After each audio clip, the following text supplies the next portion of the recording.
today we're going to show you how to deskin a bonnet. A lot of people ask me about this on my Facebook page because we do a few of them, and you can see a couple sitting around me at the moment. So this particular bonnet's off my panel van. It came from out at Nyngan, so quite a dry area, but as you'll get to see, it's still rusty inside. So we're going to take the skin off of the frame, and the reason we do that is that from the factory they were bare metal, and I don't know when they stopped doing that, but when these XABC were built all those years ago, they were bare metal, they were assembled, then painted. So what happens, the inside of the frames are all rusty. So we're going to work through that process, show you how to do it, and once you've seen that, have a think about whether you should be having a go at home, because it's not that difficult. You can make the tools at home and give it a go.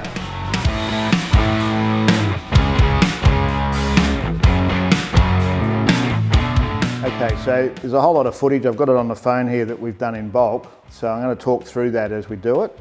So being with the bonnet, rather than have the skin loose, I like to actually do the paint stripping process while it's all assembled, because that keeps the skin a lot firmer, and because of the process you're using scrapers and further down sanding machines and stuff on it, I like to get it nice and clean on the outside before we do it. So paint stripper wise, I mean, there's a million products on the market. I use polystrip. I find it works good with the sort of products we're trying to remove. It's cost effective. The biggest tip I would probably give you with that is to make sure you don't be too tight and you put plenty on.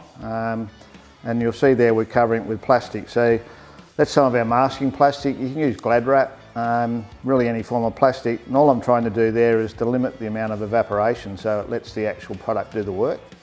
This particular job was really weird because when we were doing it, the paint was it melted the paint rather than normally it would actually wrinkle up and sort of pop off the backing. So this one looks a bit unusual, and it's not normally how we would see it come off.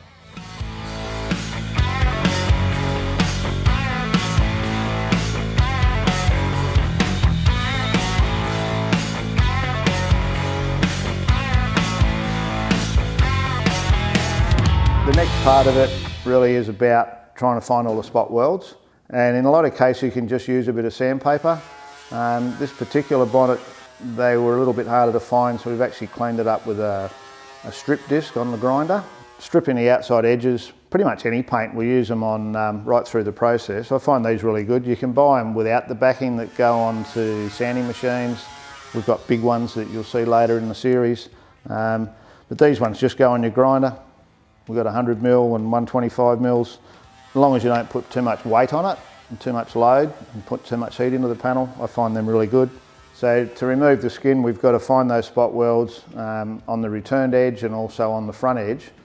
Normally they'll go around then and mark them with a felt tip pen right in the middle. So the idea is to drill through the top section, the top 1 mil, without going through the second 1 mil. These drills are a very flat drill. Trying to find the centre is important, and then drill them out. And then you'll see as we're drilling them there that they don't always come all the way out.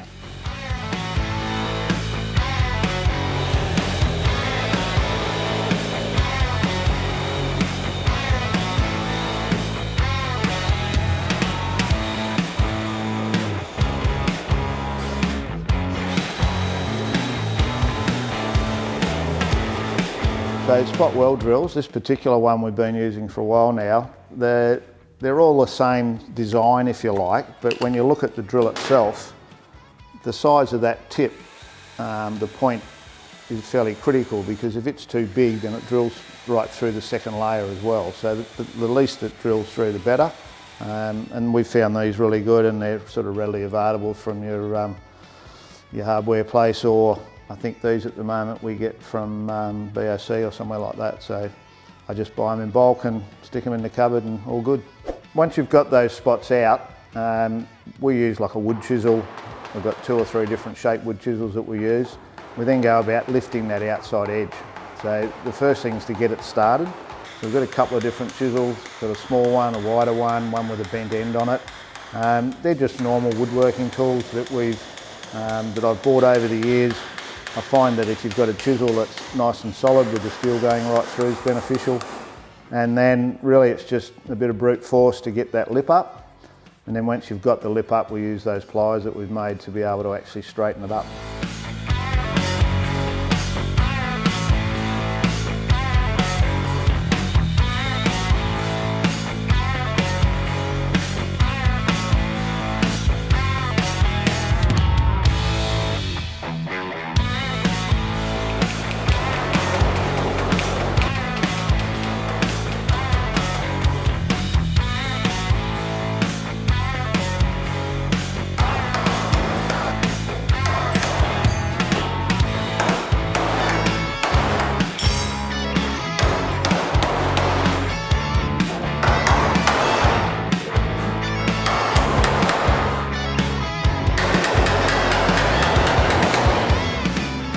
see how it's actually broken away? So that's what you're looking for. But with this one, it's just left a little bit.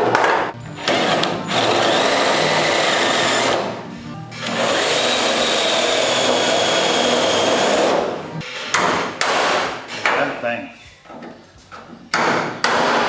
Sometimes just that. A little bit more, yeah. Honestly, you can belt and belt and belt that, and it won't release, and it'll be like real enough.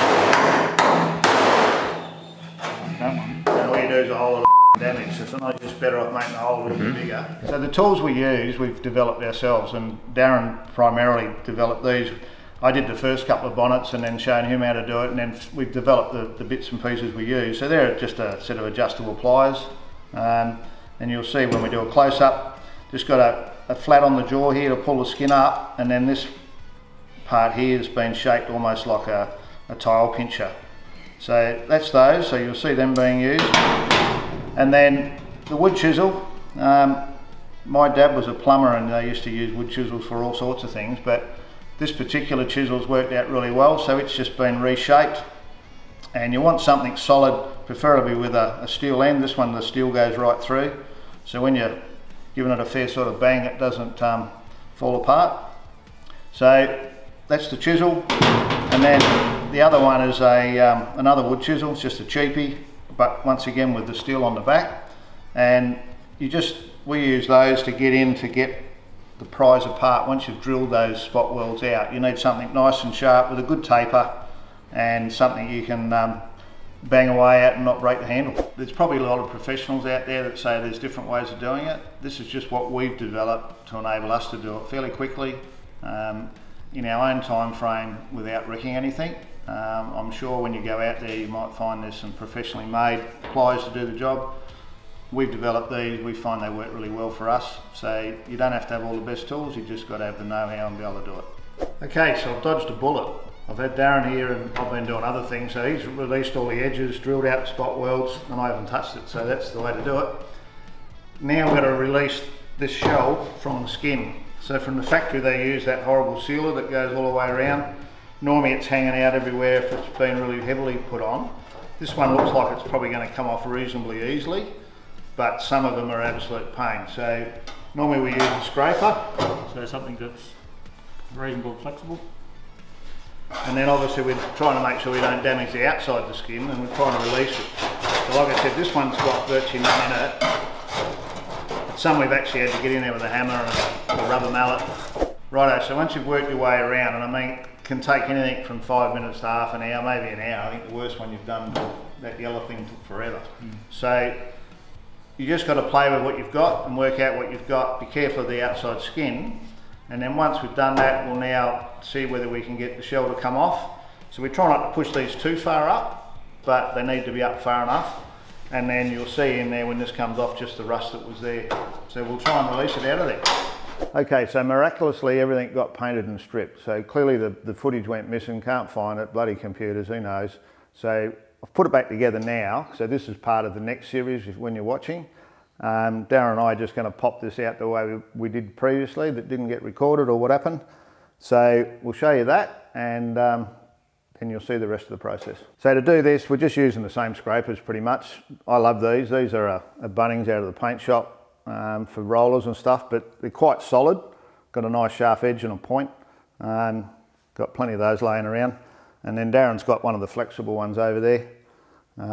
Same deal, that's the one we released the glues with. So what we're going to do now is we're going to try and get in this top edge here. So because we haven't lifted this, you know, we're at sort of 90 degrees, so we try not to lift that too much. So now we just got to get in here and work your way along.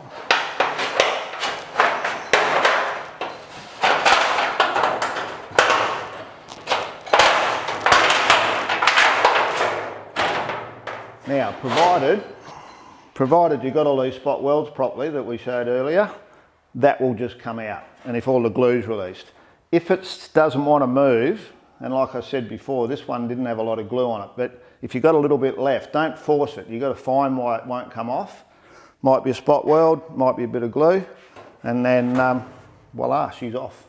Righto, so this is why we do it. So when this bonnet would have been put together at the factory. This would have been bare metal, or both probably would have been bare metal. And they're put together, assembled and then painted, but they're not dipped, so they're just sprayed. So none of this ever gets painted. And you can see here, these areas, this is all overspray, and these bits here are where the rust normally starts. And the sealer that you'll see around here that I said earlier wasn't real thick on this car. Sometimes they're like that all the way around, and they're the bonnets you'll see if they're really rusty. You can actually see these shapes rusting through on the other side. If you take that, Darren. So what we're going to do now is we now go around and get this off, and in the next series that we do on this, you'll actually see where that'll be all rusty. For whatever reason, this sealant seems to absorb the moisture, or is acidic. There's something about it that actually causes the metal to rust. So you'll see that once we get this stripped off.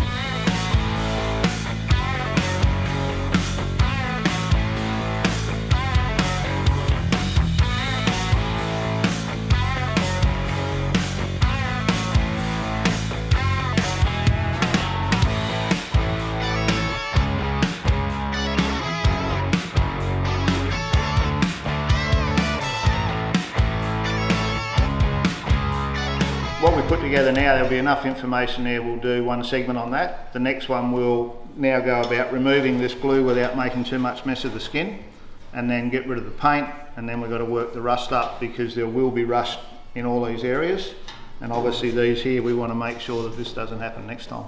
So once you get it apart, you're going to be finding there's a whole lot of crap inside, rust, spiders, who knows what, but eventually you can bare metal them and then paint them and then get them back together and be sure that you're not going to have rust in the future. Righto, so you've seen how to do it.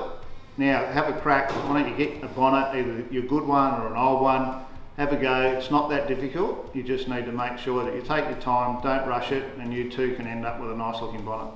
This is an old set of my vice grips. No, not vice grips. What are they?